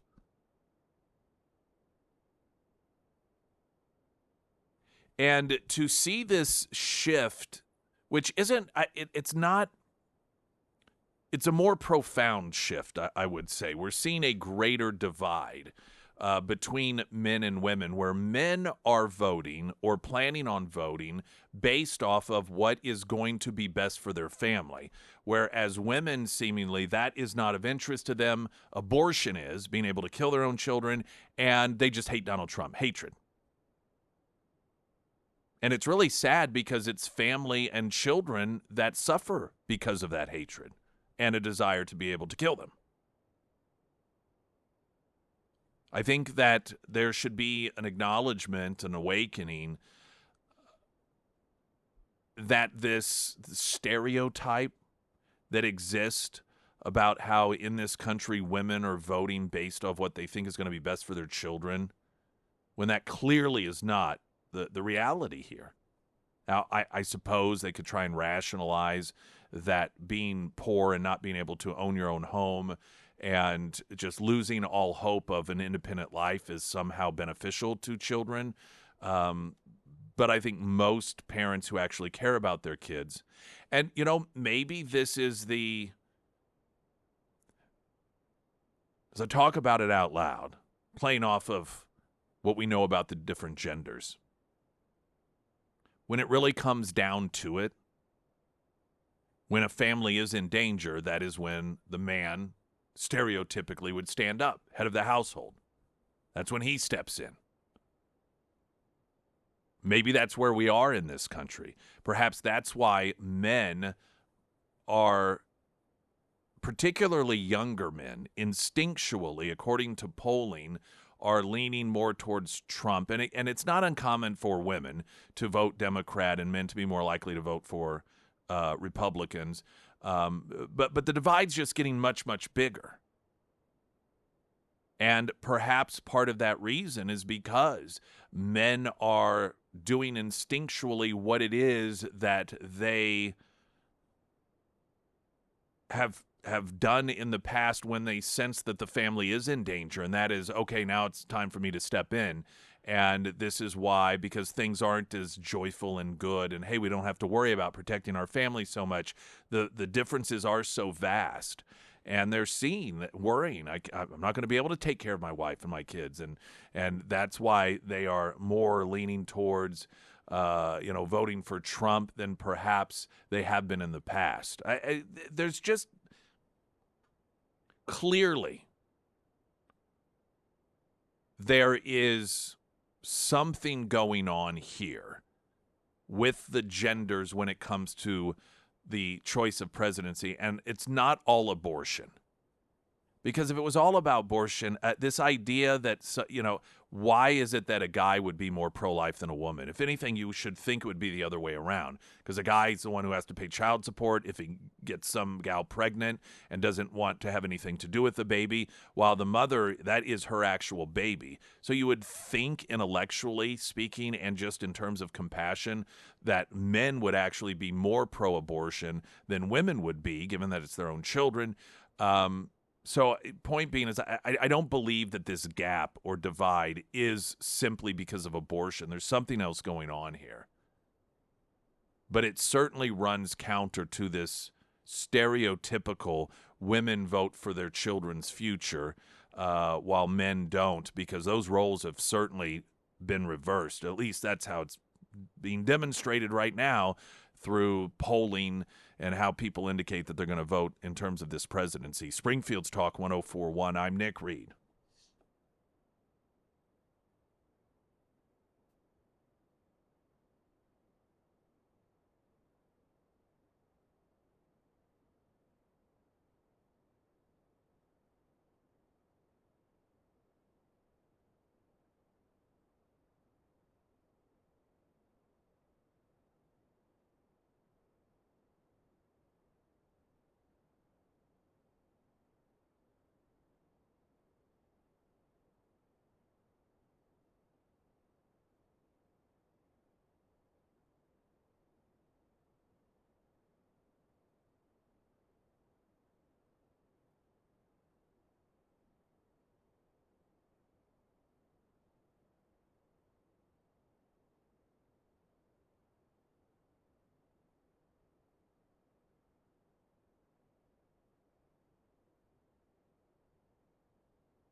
KSGF.com. Get signed up for a Godfather's Pizza Party. Also, if you have the app and your notifications active on Fridays, you get a notification about special for that particular evening, and this is on Friday. It's good at all the Area 4 Godfather store locations.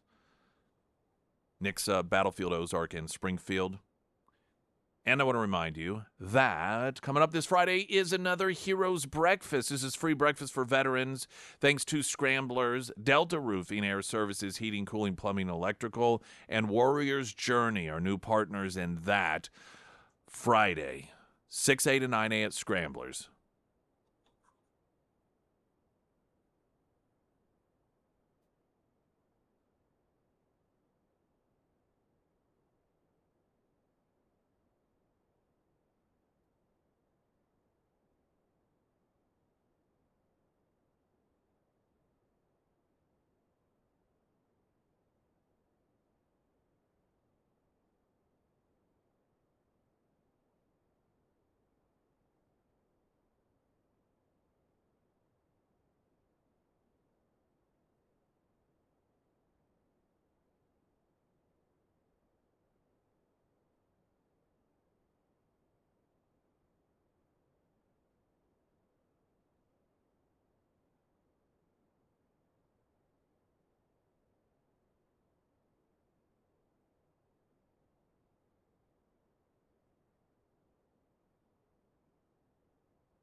Springfield's Talk 1041, your first alert forecast from Color 10, Fox 49 meteorologist Tom Schmidt, sponsored by Wolfpack Cleaners, your residential and commercial cleaning professionals. Today we'll see mostly sunny skies with a high near 93, heat index values as high as 97. Tonight partly cloudy with a low around 72, and for Wednesday and Thursday, sunny with a high near 93.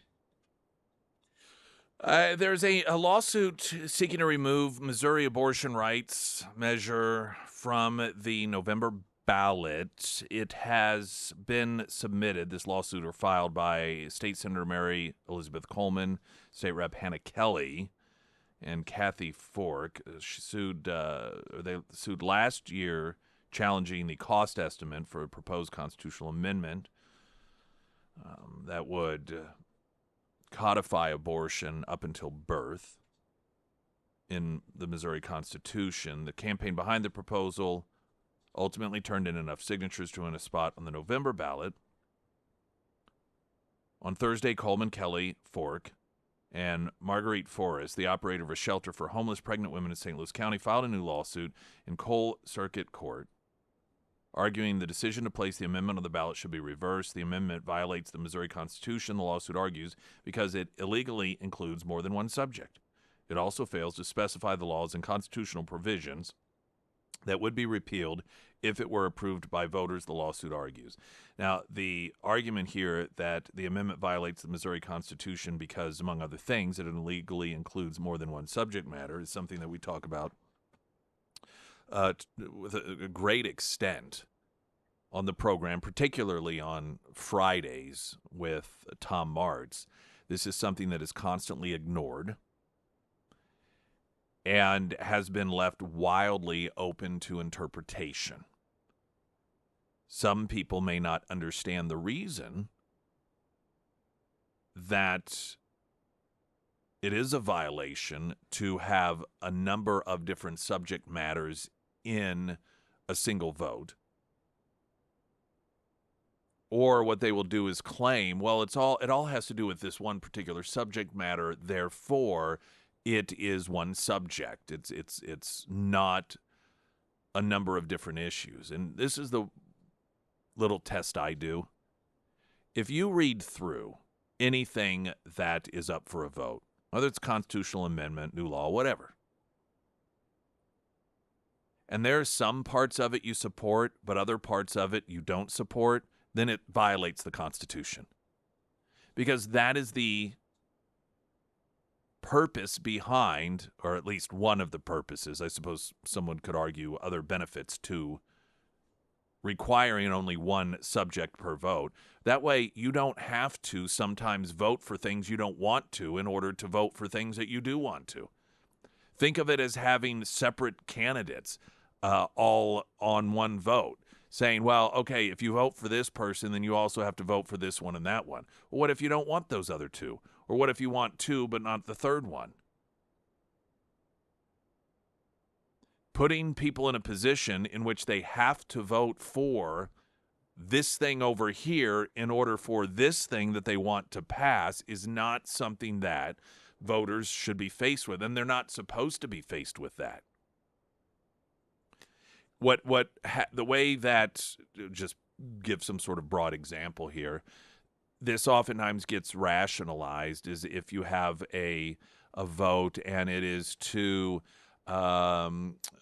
allow expanded gambling in the state of Missouri, and those dollars are going to go to education, and then you also put in there a cap on superintendent salaries, and then you put something in there regarding school buses, and you have all these different things in which a normal person might have wildly different perspectives on, but then you're told, well, it all deals with schools ultimately, so it's just one subject matter.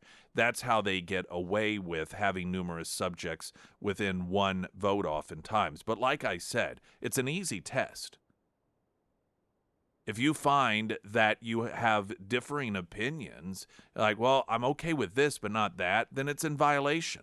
Unfortunately, what oftentimes happens is the easy way out is to just say, well, we'll let the courts decide. That's what they're there for.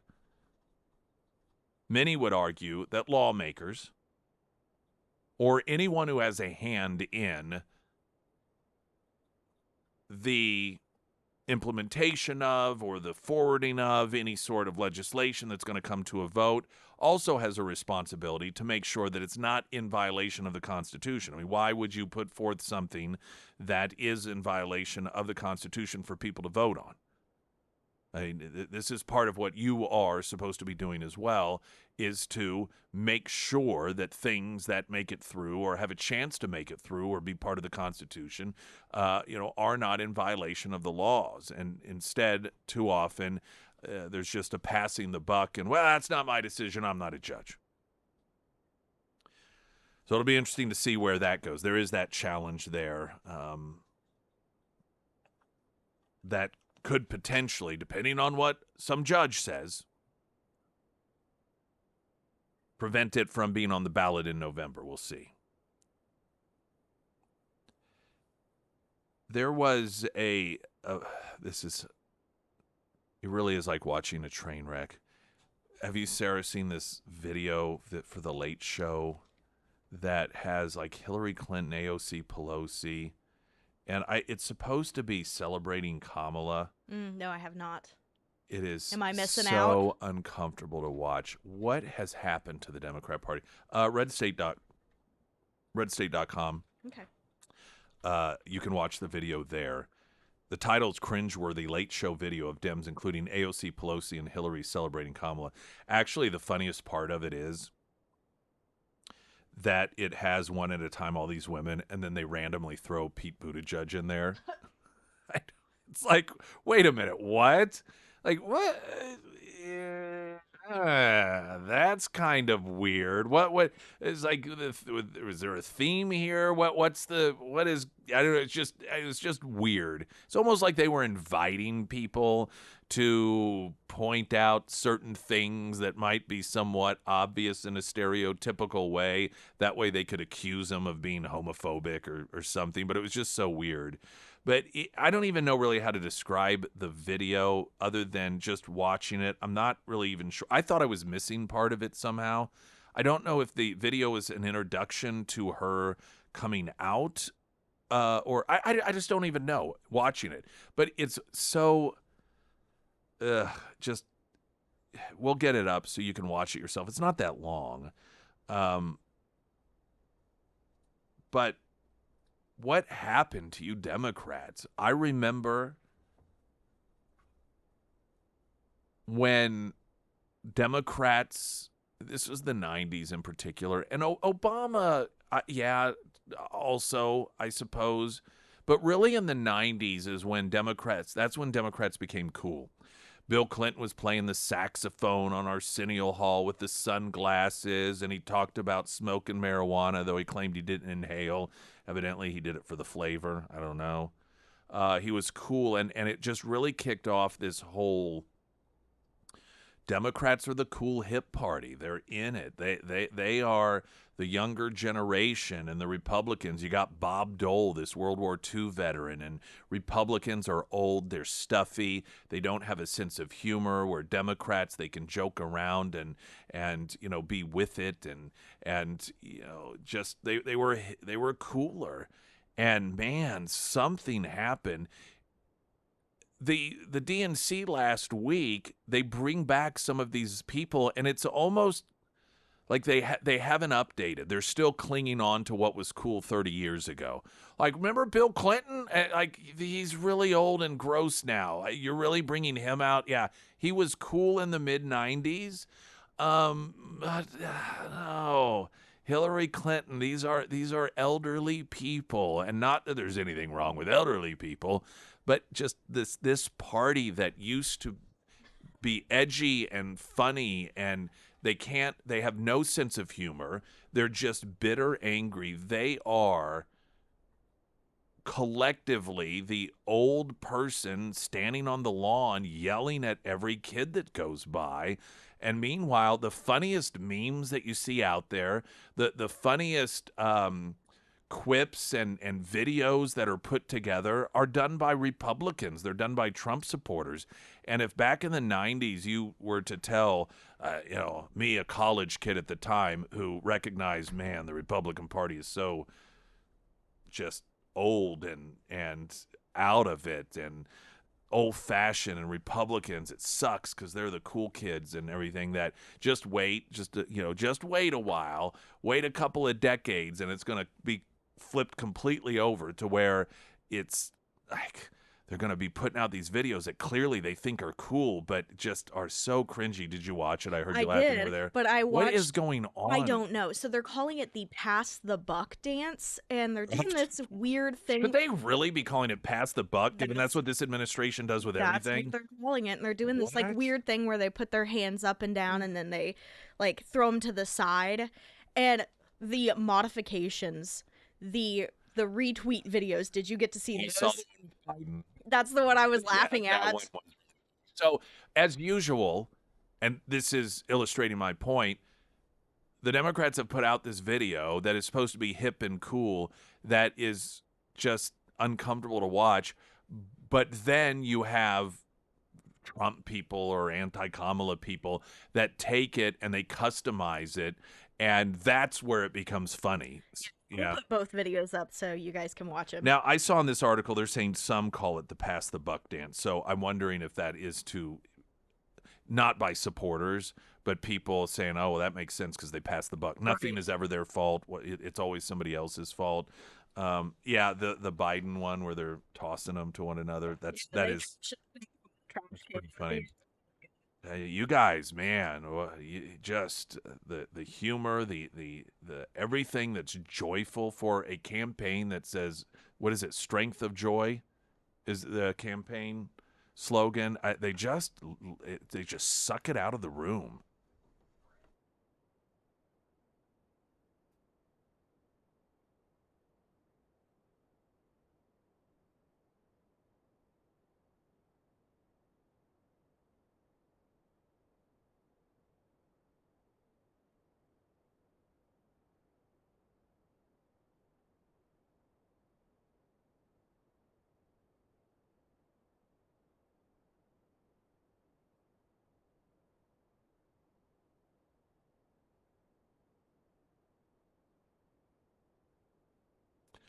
I want a great homeloan.com. If you want a home loan, you probably want a great one. Not just a great home loan, but a great home loan experience. What's a great home loan? Well, you got good rates and so forth. I suppose good terms. You feel secure in it. But with the Carrickers, they help guide you through the process. There can be a lot of confusion. Oftentimes, you are left out there on your own, and you do things you don't know that are going to cause a massive disruption between the point of approval and the closing of the home. And that's because no one warned you. So, for example, did you know that, let's say you've got your pre-approval and you got a bid down on the house, they accept it, and you're going through the few weeks there of time before you actually get together and do the signing of the papers so that the home is yours, and you get left $10,000 inheritance from an aunt. Like, this is awesome. I'll just put it in my bank account. That's even better. Well, that's a red flag, and that can throw everything into disarray. Now, you would think, well, why would that? I mean, it just shows I have more money. Well, much of these regulations are set up by government, and so, as you know, government makes things worse and more difficult for the people it's supposed to help. Point being here, this is the information that the Carrickers and their team can help guide you through to diminish the likelihood that you will fall into one of those traps. And, of course, you can't catch everything, so when something does pop up unexpected, they're there to help you guide through it as well.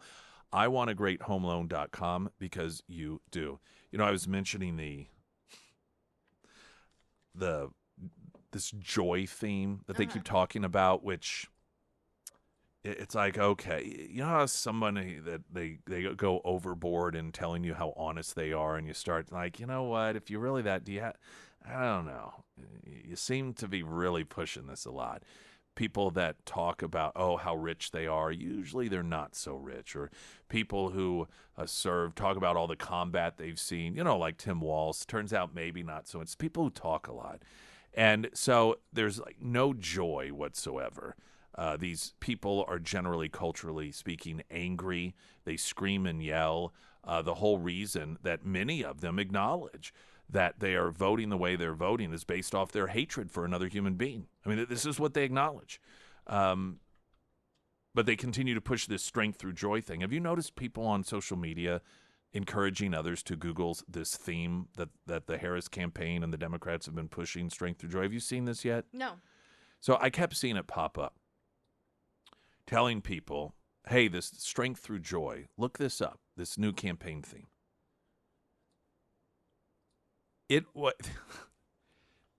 This was the theme for a leisure organization of the Nazi Party as a propaganda tool in order to convince the population at large that Nazis were good. This was in World War II. This was a very deliberate, planned out effort, and it was also done in a manner that was to stifle dissent. So it's kind of actually perfect and appropriate for the Democrats. But because it just seems like very specific wording. I'm not one of these people who believes that, they, use these certain, they try to do this with Trump all the time. Well, Trump said this, and that's why Hitler said, Trump doesn't like ketchup, and Hitler also didn't like ketchup, so that means he's Hitler. Like, okay, come on. Strength through joy is such a specific phrase that, honestly, I had never even heard that phrase before. That was sort of a new thing. Here's strength, and you hear joy, but strength through joy, I thought, well, that's kind of new. I did not realize that it was not just a connection, but that was this organization. That was the term for this organization that was part of the Nazi Party in order to spread propaganda that Nazism's fun, encourage leisure activities, and it was multifaceted. So one, that they would use such an oddly specific term that was developed by the Nazi Party, it's odd to me. I don't believe that that's what they did, that they thought, hey, let's see what the Nazis did and let's try that. Now, they both have a socialist approach. I mean, the Nazi Party was the German Socialist Party, and increasingly socialism is part of the Democrat Party. But I also find it interesting, though typical, that you look at the way that the media treats Donald Trump, and if you remember, there was some third-party campaign, a video that was put out, and there was like a newspaper clip in it, and it used clip art that had some symbol that wasn't a Nazi symbol, but it was a symbol of the and I mean, this was in the media, the news, that, oh, look at this, the Trump campaign using Nazi imagery in campaign ads. Here you have the Democrats using this strength through joy theme that was the name of this leisure organization developed by the Nazis to spread propaganda, word for word, and not a peep about it. Not a peep. And I know why people on social media are telling people to Google it, because they're smart enough to know with the censorship that goes on in this country, if they put the truth up there, it'll be blocked. So they're just telling people how to find it themselves.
Don't forget, we got a Heroes Breakfast coming up Friday at Scramblers, one of our new partners, Warriors Journey. They'll be there with us. They also make it possible for that breakfast, along with Delta Roofing and Air Services, heating, cooling, plumbing, and electrical. And, of course, as I mentioned, Scramblers. Glenn Beck's coming up next. Talk with you tomorrow. I'm Nick Reed.